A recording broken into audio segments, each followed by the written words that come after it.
Okay, good morning, everyone. Well, I've got two sets of talking points here. This will just do me just fine. Good morning, everyone.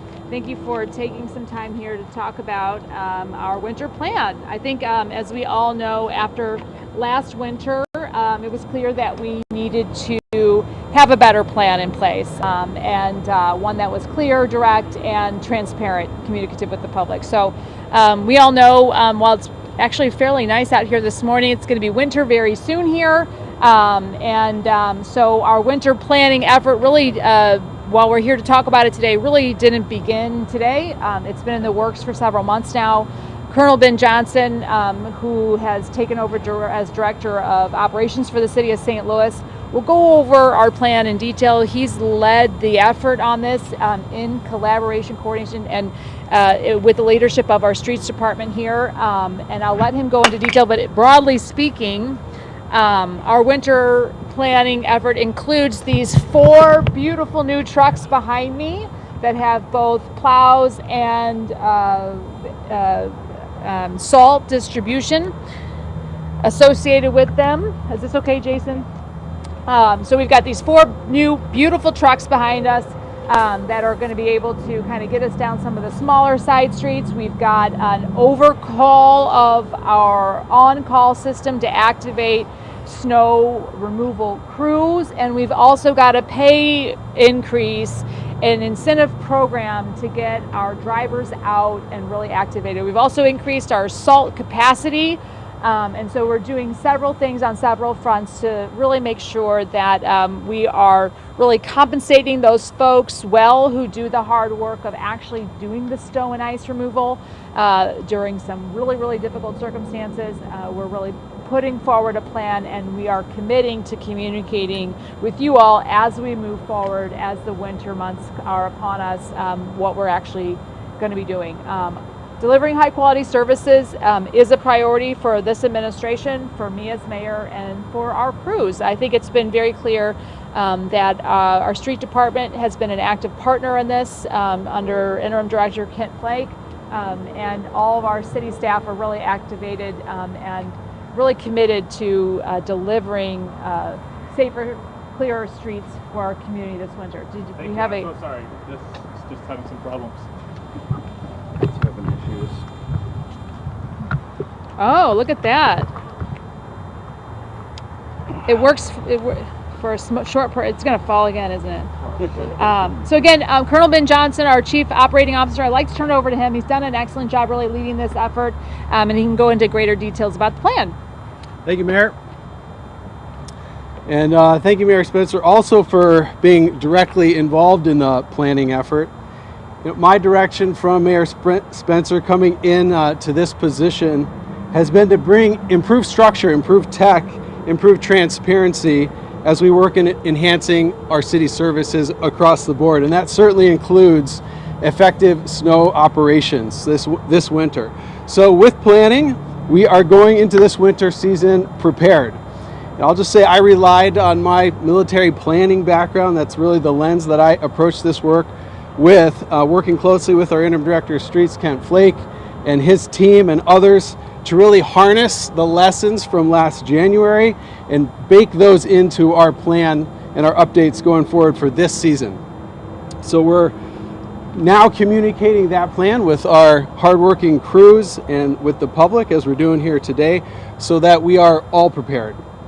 So we're going to open this up to questions in just a few minutes, and Kent will be here as well to help answer questions. But before we do that, I do want to go over the broad overview, the broad contours of this plan. So as the mayor mentioned, we have these 4 new 1-ton trucks behind us. They give us additional capacity, adding to our approximately 60 vehicles that are part of our snow removal operations. We have also replaced 4 of those larger trucks with newer models to include new snow plows on those, as well as new salt packages. We are stocking up on the salt supply. A typical winter requires 6,000 to 7,000 tons of salt. We are doubling that capacity based on some lessons learned from the heavy storm last January. All of our CDL licensed drivers from across city departments are being considered for snow call duty. And we will have 2 rotating 12-hour crews of 40 personnel each. So we're building up that list right now to be effective and be on call starting mid-month of November, the 15th of November. As the mayor mentioned, we're working to double that on-call pay, which is just the incentive pay they will get for just being on that on-call list. We've also partnered more deliberately and specifically with the National Weather Service. We have a meteorologist here in St. Louis that's dedicated and will be a great addition, a great tool for us as a 24/7 additional meteorologist from the National Weather Service. And then 48 to 24 hours out, we will have our winter weather plan activation and communicate that with the public.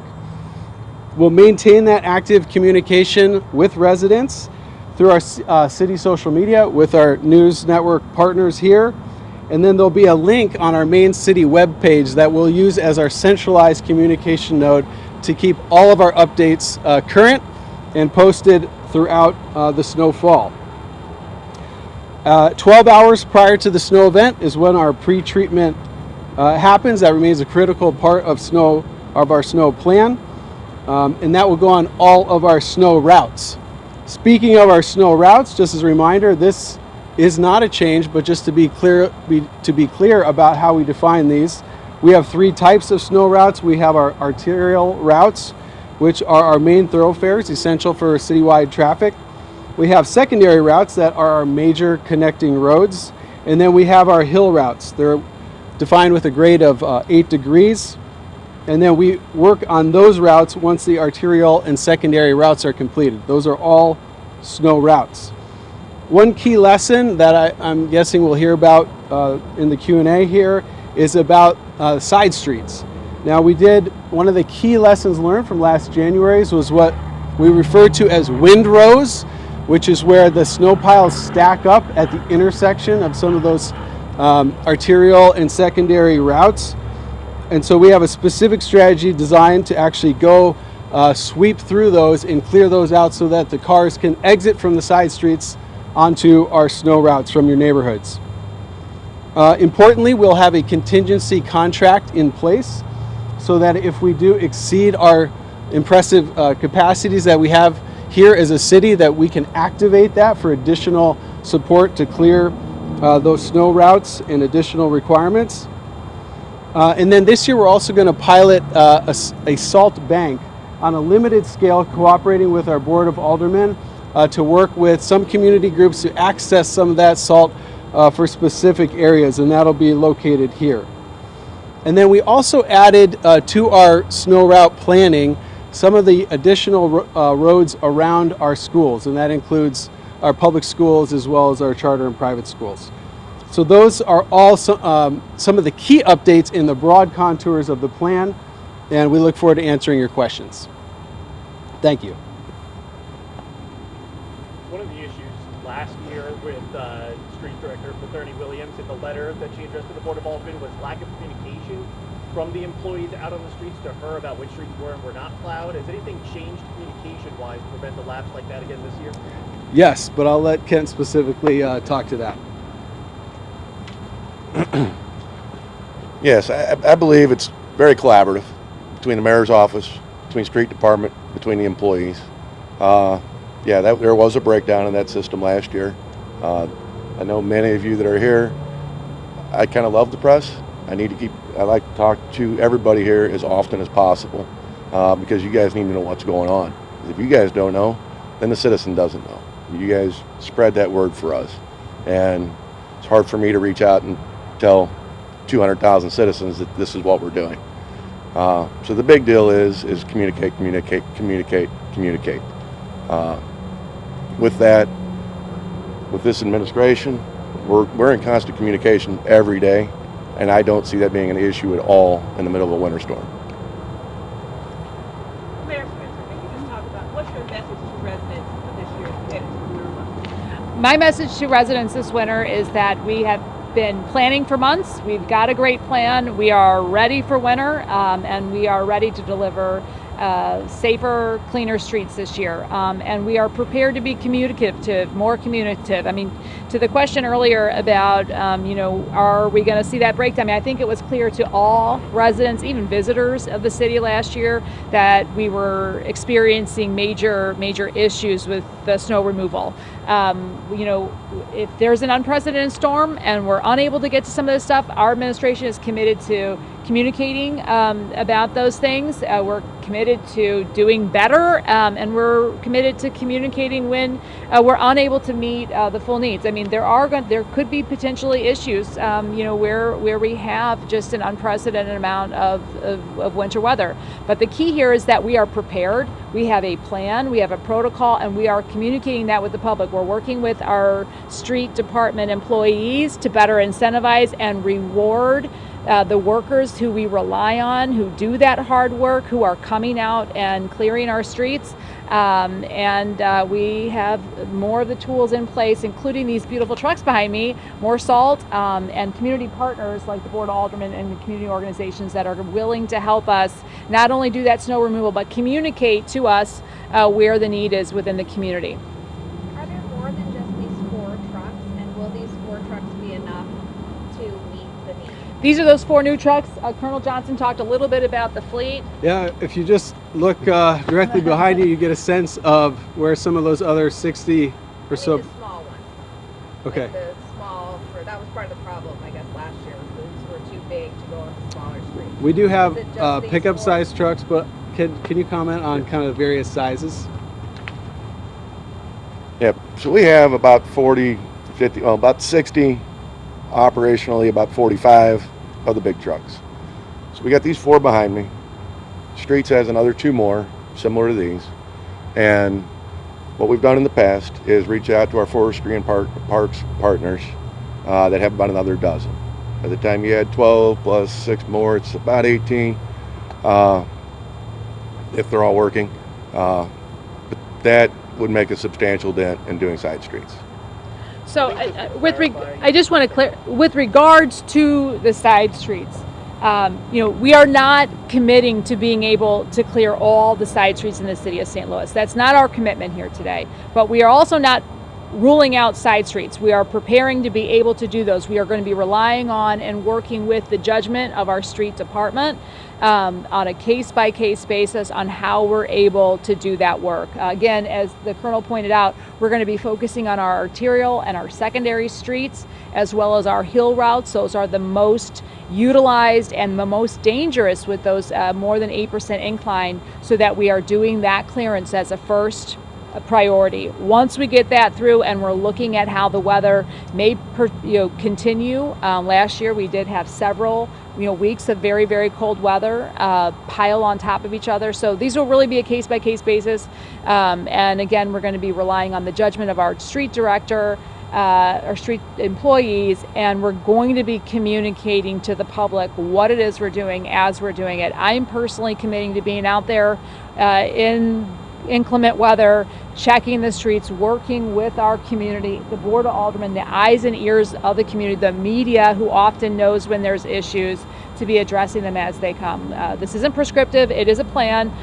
We are confident that we have more equipment, better protocols, and more employees ready to do the work this winter. Yeah. Just clarify, Jason. sorry. These 4, were these the 4 trucks that were ordered by the previous administration that were not available last winter because they said they were on back order? These are the 4 trucks that were ordered last year that were part of that. Yes, absolutely. Okay, so on the question of side streets, the biggest issue with doing side streets there are a lot of neighborhoods in St. Louis where people don't have driveways and don't have. It's okay, thanks. I'm okay, thanks. Yeah. Don't have garages, so they park on both sides of the street. Yes. So even these types of trucks would not be able to get through without knocking off like rear view mirrors and stuff like that. Is that what you mean by a case-by-case basis, that you're not going to do side streets where people cannot take their cars anywhere else? Right, Jason. I mean, there's a lot of case-by-case basis here. It's not just the case-by-case of the street, as you pointed out, but it is a case-by-case on the storm and the what we're experiencing. So there are going to be instances where as St. Louis weather turns out, you're going to have a lot of winter you could have precipitation, excuse me, and then it warms up, and before we even have that need. So that is the case. Sometimes it is case by case, but again, I think the key here really is better prep, better incentives for our employees, a protocol, and a commitment to communicating very clearly as we move through the winter months. Question on pre-treating. In the past, sometimes it hasn't been done because it's like wet, snow, very rain, almost rain sometimes. Are you going to do it regardless, or is it kind of be case by case again? If it's rainy first, it's just there's no point. So we have specific criteria for that, and it's based on the potential for freezing. So, and Kent, you're welcome to weigh in on this. But the way we have identified it is we will pre-treat with that salt solution at that 12-hour mark, unless there is rain of a half inch, I think it is, unless we have that rain forecast and the temperature below 20 degrees.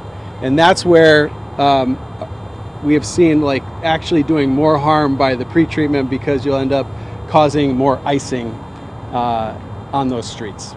It's a great point, and where there are a few conditions when we wouldn't do that. Tell us more about the new equipment here. 4 new trucks, would that be enough? And how much is each truck? All right, so yep, we got 4 new trucks. They have a capacity of about 2 tons of salt, between 2 and 2.5 tons of salt per truck. See, they all have lovely, pretty red plows right now. They were around $85,000, $90,000 a piece, and they hit most of your points. What's special about them? What will they be able to do that we didn't have last year? Yeah, so the biggest deal is that they're small. These have 8-foot wide plows on them. Everything else we have is about a 10 or 12-foot plow, mostly 12-foot plows. So it can go down a lot of streets that our big tandem dumps cannot fit down, or our single axle dumps cannot fit down. By narrowing that plow by 4 foot wide, which is actually even a little bit more by the time you put it at an angle. So there was a point last year where some of the drivers were actually refusing to leave because the snow was so deep and they didn't feel comfortable. Is that something that is not going to be tolerated anymore? Do you recall the You mean circumstances? not willing to leave their homes? Not Is that leave the shed building? here. Yeah. I don't know about that. I don't know about that either. Yeah, without knowing the specifics of that particular circumstance, it's hard to comment on. But generally speaking, our approach is to be clear in our communications, but also clear in our expectations. But I have full faith and confidence that in partnership with a really hardworking workforce, we're going to be ready. Mayor, I guess this is one thing. If we get a storm like we did last January, will it be better? It will be better, yes. How do you know? Because we have a plan, we have better equipment, we have better protocols, and we have a team that's committed to getting out and being a part of the solution. I think one of the breakdowns last year was just a failure to really recognize. What we had last year was was a fairly unusual weather event. That we all can recognize that last year was not normal weather for St. Louis. It was unusual, but when collaborating with our employees, recognizing how hard that work is, working with our community to say, hey, this is unusual, and we are working through these unprecedented circumstances, recognizing when we are unable to meet those needs is part of the solution here. We have clear protocols in the plan, Austin, and I do feel confident that we're going to be better positioned to work better with our employees to get the job done in a better way this year. Yes, I do. I have confidence. I'd say another key difference that will be, I think, effective is recognizing when we need additional support and activating that early. And I think that is, if we are in a situation that is highly unusual and we are outside of our capacity, that's why we're going to make sure that that is ready to go and we actually activate that so that I can come right in and not have a delay in activation. You mentioned the salt tank. Can you kind of explain, functionally how that would work and what it could be used Yeah, I'll start that, and then Kent, if you could kind of follow up. So the idea here is that we know there are some great community organizations in particular that have expressed a desire to partner with the city in providing some additional salting in some of the neighborhoods for public safety. And we want to be able to partner as the city and specifically the streets department with that. And so this is a pilot program, not on a large scale, but we're working through the mechanics of it currently, but essentially in coordination for a citizen or an organization that wants to be a part of that to coordinate with their alderperson and then get in direct contact with Kent Flake, and it'll be run out of here to access that salt on really a organization or neighborhood by neighborhood case. Anything you want to add to that? I think Ben hit most of the points on that, like 100%. The one thing I would add is right now we're kind of looking to work with like block captain units so we can kind of keep some grasp on reality here. We can't tell everybody just to come here and get salt. That would be bad, and we probably wouldn't have any. But it's that conversation and trying to figure out an organization that can organize this outside of us. And I think the Federation of Block Captains, Federation of Block Captain Unit, whatever it's called, I think is really going to be key in that, and just getting organizations like that in order to actually organize this for us. I'll kind of highlight this. This was actually kind of brought up by community organizations and residents last year. So, we're hearing that residents wanted to be part of the solutions, and we're piloting a way in which they can be part of the solution. Recognize we have a lot of salt. You pointed out, Jason, some of the difficulties in getting down some of the streets, but residents are out there, and we want to activate the community where we can. We sent out a press release while this was happening, so you should have more details on the plan and the procedures in your inbox. So if you have any final questions, we could do those, but I'll wrap up. Mayor, just how much money, because obviously we have new trucks, we have incentives for drivers, we have incentives for driver contractors to help. Is there like a financial number of like how much more money the city is putting in? Well, all this depends on the kind of weather we get, and how many days we're activating it. So we don't have a firm number on that, but we are committed. We had a budgetary surplus last year. A lot of that was driven by vacancies in city departments. So we have a little wiggle room here. We do want to incentivize the workers that are out there, doing this hard work, and we're committed to doing a better job than we were able to deliver last year. And there's going to be, we're recognizing there's a price tag on it, and we're going to see what this winter brings so that we can, but we're committed to doing a better job. Yeah, there was one more question, Sean. Mayor, the president yesterday tweeted out that he's sending $2.5 million to Missouri just begging for severe weather over the last year. Is St. Louis seeing any of that? I don't want to speak to that. The city of St. Louis, our residents, that was in reference to individual assistance as it relates to disasters in Missouri. Our residents have received over $51 million in direct individual assistance from FEMA. And we're grateful for that, those funds to our families in need following the tornado. And we look forward to even more funds as that rental assistance and other assistance that FEMA is providing our residents continues through the winter months. All right, thanks, guys. Thank you.